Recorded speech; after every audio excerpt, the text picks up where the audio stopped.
mofinaina isan'andro atolotry ny mpitandrina rakotina valina maoly.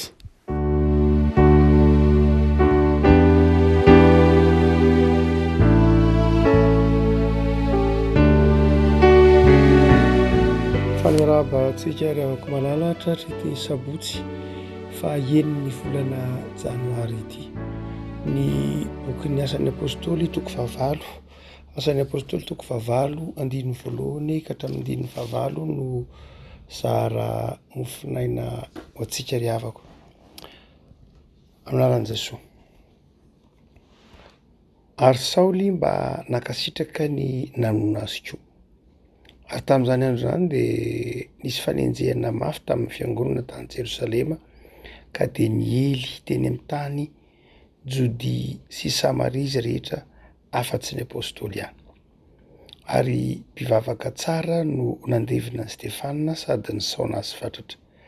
Fa Saoly nampahory mafy ny fiangonana ka nidira ny isatrany sady nosarihany na lehilahy na vehivavy ka nataony tao an-tranomaizina. Ary izay niely dia nandeha nitory teny tontolo eny. Ary Filipo niditra tany an-tanànan'ny Samaria ka nitory any Kristy tamin'ny olona tao. Ary ny vahoaka betsaka dia niray hevitra ny haino izay nolazain'i Filipo raha nandre azy sy nahita ny fahagagana nataony. Fa ny fanahy maloto niantso tamin'ny feo mahery dia nivoaka tamin'ny maro izay nanana azy. Ary maro ny marary ny paralysisa sy ny mandringa no nosotrano. Dia nisy fifaliana lehibe tao amin'izany tanàna izany. Ray masonao manomasinana ny fahamarinana ny teninao ny fahamarinana. Amen. Efa matetika rentsika ny hoe ny fivavahana voahenjika indrindra eto ambonin'ny tany dia ny fivavahana kristiana. Ny vana kristiana no voahenjika indrindra satria amin'ny kristiana fito, raha misy kristiana fito eto ambonin'ny tany dia ny anankiray dia voahenjika. Satria manodidina ny 1,300 tapitrisa ny kristiana izay miaina ny fanenjehana mivantana na tsy mivantana. Izany hoe miaina amin'ireo firenena izay voahenjika. 1,300 tapitrisa betsaka ihany zany ry havako malala. Zay no mamena tontanisa hoe ray amin'ny kristiana fito. Misy ONG antsoina hoe Porte Ouverte International, Open Doors, dia io ataontsika hoe ONG Open Doors io izay nitsangana tany amin'ny taona 1980, nitsangana tany Frantsa izy aty amin'ny taona 1970 ano any, fa Belgique sy Frantsa ny androany moa fa betsaka ireo firenena izay efa hiasanty ONG antsoina hoe Porte Ouverte International ity. Izy io dia tamin'ny taona 1970 dia namoaka antotanisa, namoaka ny antsoina hoe Index mondial de persécution des chrétiens. Io index mondial io izay mivoaka zany isa-taona na tahaka zany. Efa hatrany amin'ny taona 1970 izy no mamoaka antotanisa manara-maso zany mampahafantatra ny mpino ny fiangonana, mampahafantatra n'izao tontolo izao ny hamafy ny fanenjehana amin'ireo firenena izay misy kristiana miaina an'izany. Ny antotanisa nomeny izy ireo farany dia amin'ny taona 2024 ny nomen'ny ONG Porte Ouverte zany ny ainga avy amin'ny index ity dia manaitra be mihitsy ry havana.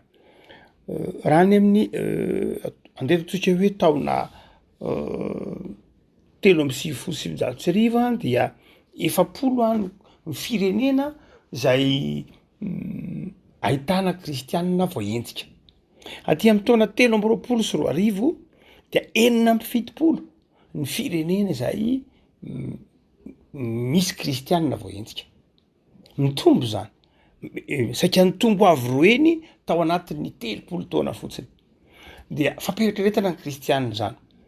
Zany hoe raha ohatra ka jerena zany zavatra tsy hoe tsy zavatra hoe hankany fa zavatra miainga amin'ny statistika, miainga amin'ny antotanisa, zavatra iainana zany. Dia tokony ho fantatry ny kristiana fa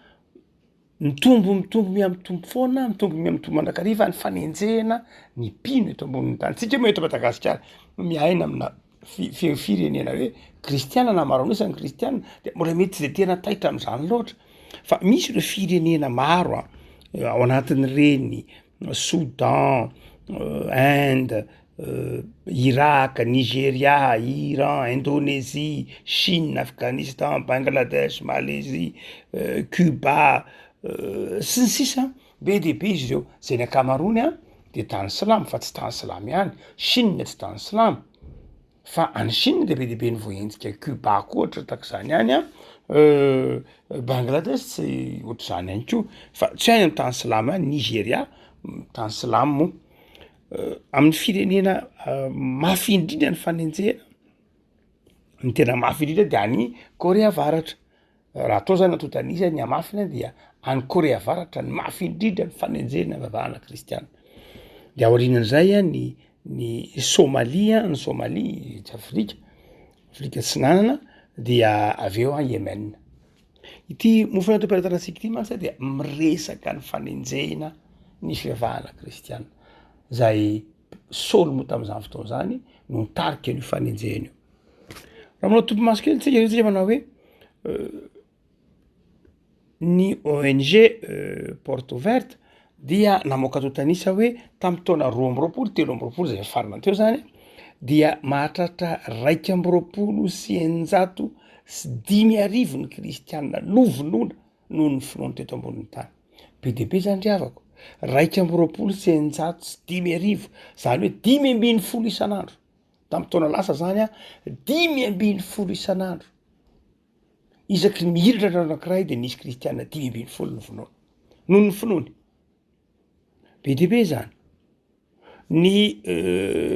fiangonana zay nysomana ny dorana ny kendrena oravana ny kendrena ompitena de nahatratra 2,000 mahery 10,400 any raha tsy diso ny fahatsiarovako azy ny ireo ataotsika hoe kristianina migadra noho ny finoany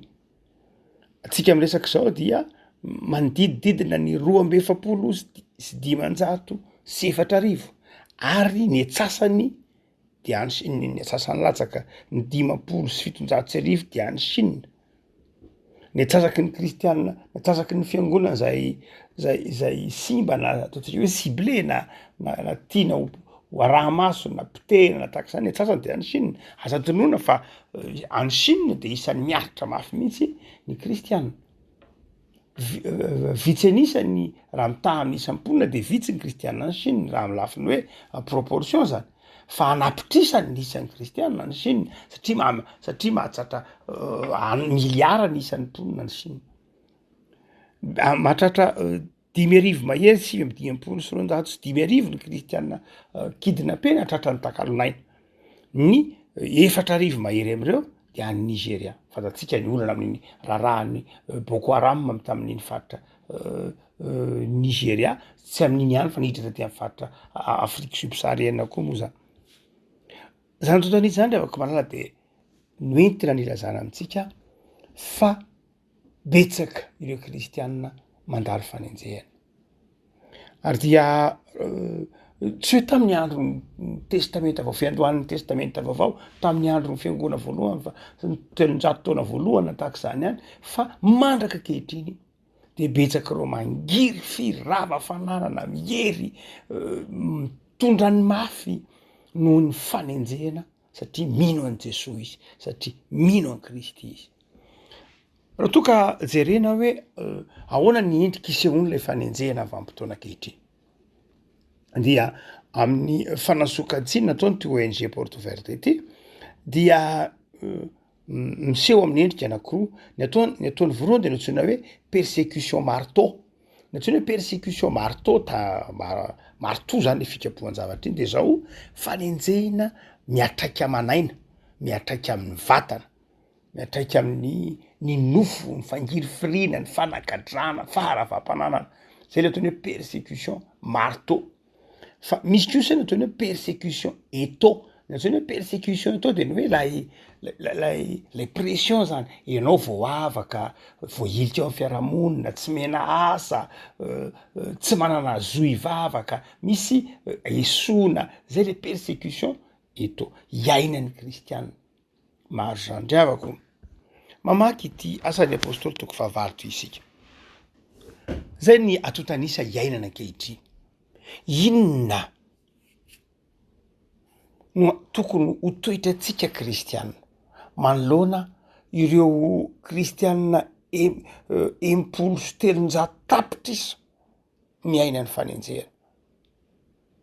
any am'ireo firenena maro tansatsika teo Iran, Indonésie, Bangladesh, Malaisie, Nigeria, Irak, Iran, Soudan sy inona ny tokony ataotsika miainga amin'ny tony afatry ny soratra masina ao amin'ny asan'ny apôstôly toko fahavalo tony ny voalohany driavako malala de zao ny fahatserovan'ny fiangonana ny fitrotrona mbavaka ireny kristianina zay miaritra fanenjehana reny le mandeha ao ny CWM moa ny CWM dia vondrom-piangonana izay misy ny FCKM lay antsoina hoe LMS teo aloha dia manana gazety antsoina hoe Inside Out dia io gazety ny CWM io tany aloha dia mbola misy manaraka ankehitriny dia manome antsoina hoe sujet de prière izy ho an'ny fiangonana io zany ho an'izay fiangonana rehetra mpikambana amin'ny CWM dia mameze retima zavatra hoentina ny bavaka de nitondra mbavaka lay kristianina vo enjika tany Iraka de nanatona kristianina vitsivitsy nanao hoe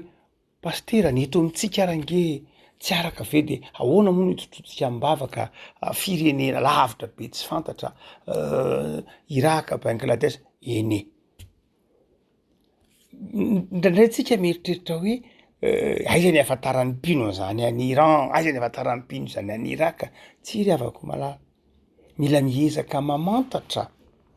miezaka mamantatra ny fahorian'ny hafa isika fiangonana satria ny fiangonana kristianina maneran-tany dia tena ny Kristy eto amin'izao tontolo zao ary tena ny Kristy zay tokony ho miara-marary amin'ny hafa marina fa mety tsy fantatry ny kristianina ny Betioky na any tsy fantatro any Kiliabo na tahaka zany mety zay mitranga any Nigeria na tahaka zany fa tsy voatery ho zany daholo akory ny kristianina rehetra fa ny rafitry ny fiangonana tsirairay isam-pirenena de tokony ho manokana fotoana vavaka intercession vavaka ho an'ireo kristianina miaritra noho ny fanenjena betsaka ngery havana zany hoe 5-10 isan'andro de misy kristianina maty avako malala rehefa mivavaka ianao de mahatserova ny hoe tompo mba jereo ireo kristianina miaritra ny fanenjehana any amin'ny firenena maro zay mety tsy fantatray akory fa fantatra ao Andriamanitra fa fo miara-misento amin'ireny havanay izay vo entsika any amin'ireny tany silamo tany anjakan'ny vavahana hindou tany anjakan'ny vavahana boudista sy ny sisa rehetra satria ny boudisme sy ny hindouisme koa tsy voatery tsy manaiky vavahana kristianina dia mila matsiaro mbavaka zay ny voalohany tsy mahazo milon'olona isika ny hoe zange tsy fantatray zany tsy afaka milon'olona isika fa tsy maintsy ray aina de ny anehoana fa ray aina voalohany no atren'Andriamanitra dia miaina zay fiombona zay solidarité zay fifankatiavana zay ka de zao miaina miara-marary de miara-mivavaka ho azy reny fa ny faharoa zay toe-tsaina zay tarafina am'ty asan'ny apôstôly ity koa afako malala dia ny fiainan'ny kristianina miaina ao anatin'ny firenena tsy nenjehana tsy tsisy fanenjehana ny fiombonam-po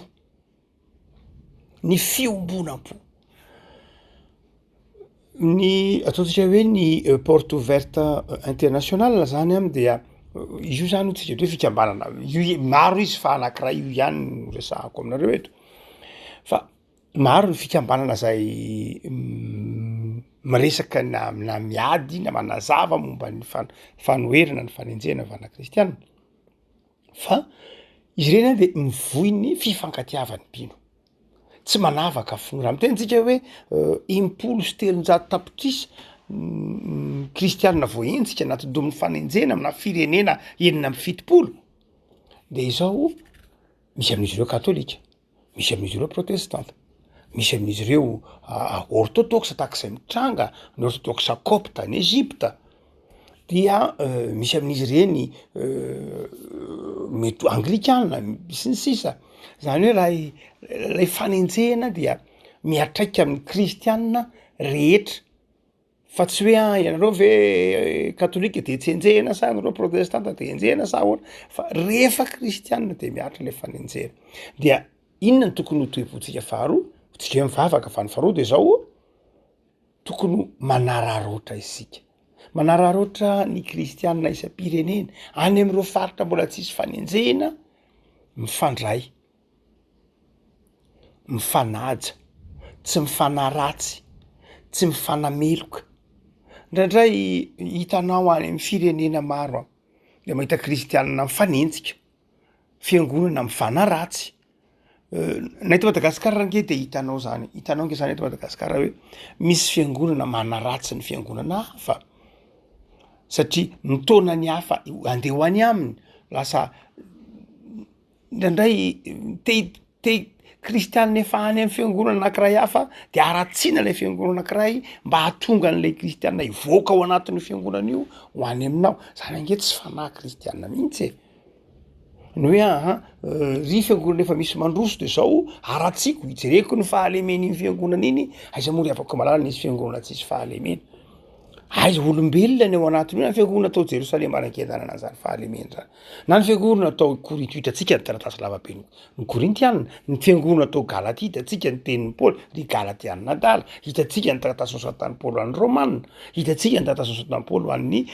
Efesianina. Renydretreny de hitantsika hoe raha mbola eto ambonin'ny tany ianao de zao misy fahalemena foana ny fiangonana. Tsisy fiangonana hoe ny fiangonana de fiombonana ny olona mino an' Jesosy fa tsy fiombonana ny anjely akory. Ny dikan'izany misy fahalemena foana ny fiangonana.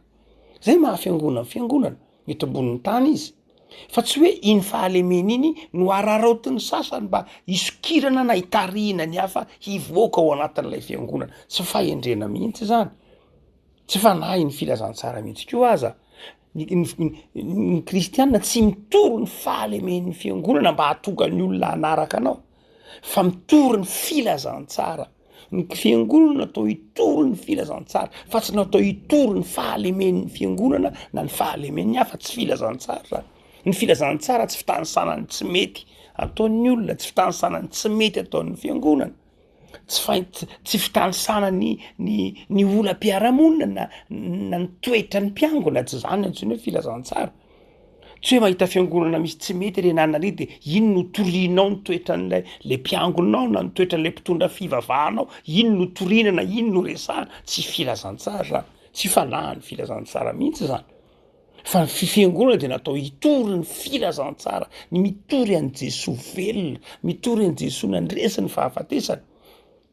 No zany dia fahadisoana mihitsy ny fitaomana ny mpino izay hivoaka ny fiangonana amin'ny fitanisanana tsy mety hita ao anatin'ilay fiangonana anankiray tena tsy mety.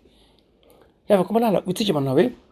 raha ohatra ary ka misy fiangonana hitanao mety misy tsy mety indraindray le fiangonana, mety fantatrao zany satria olombelona ianao, mety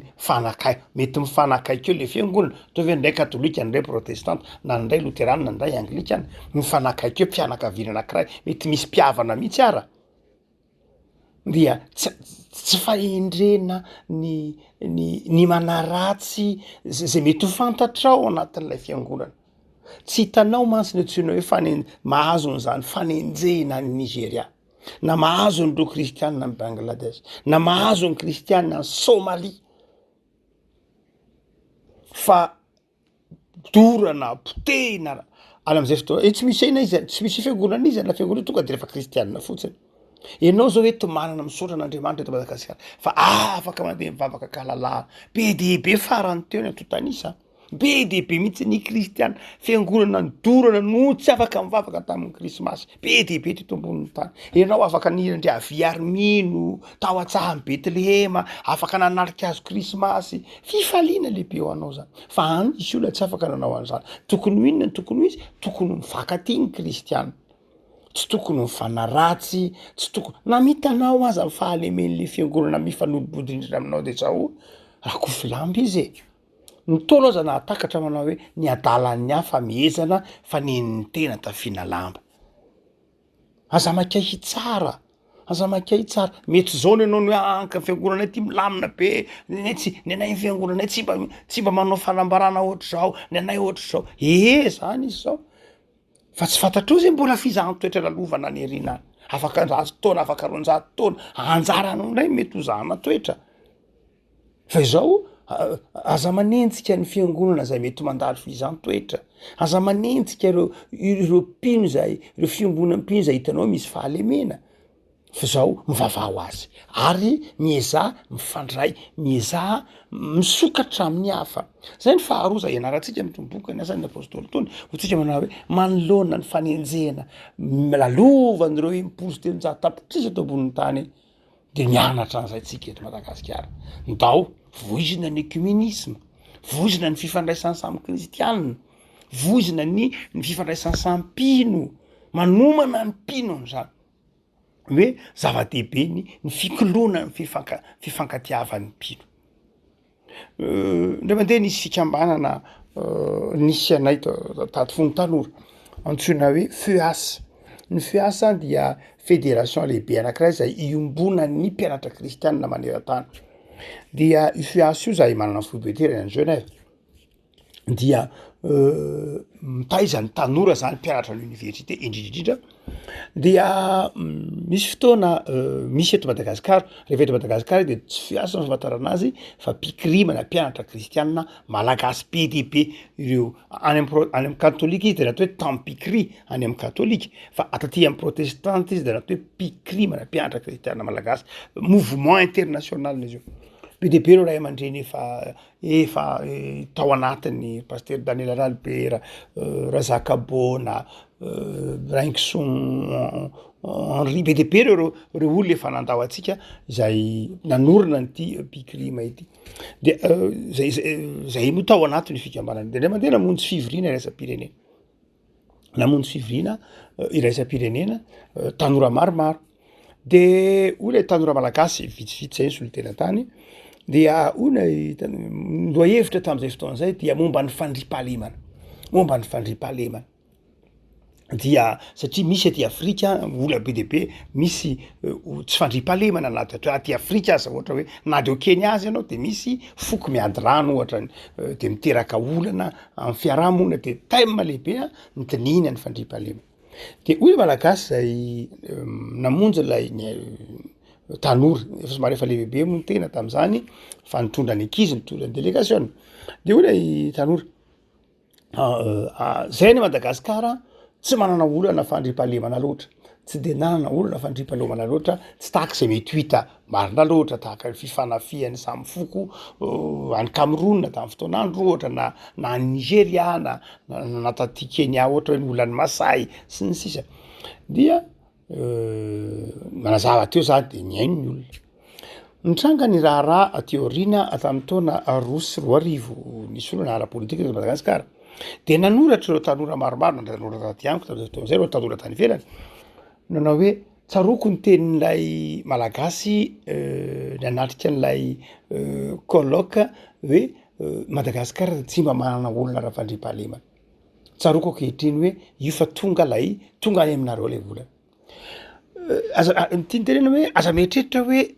tsy misy fanenjena eto Madagasikara zao de tsy hisy fanenjena mihitsy engane tsy hisy zany fa ny fiomanana de ilaina mandrakariva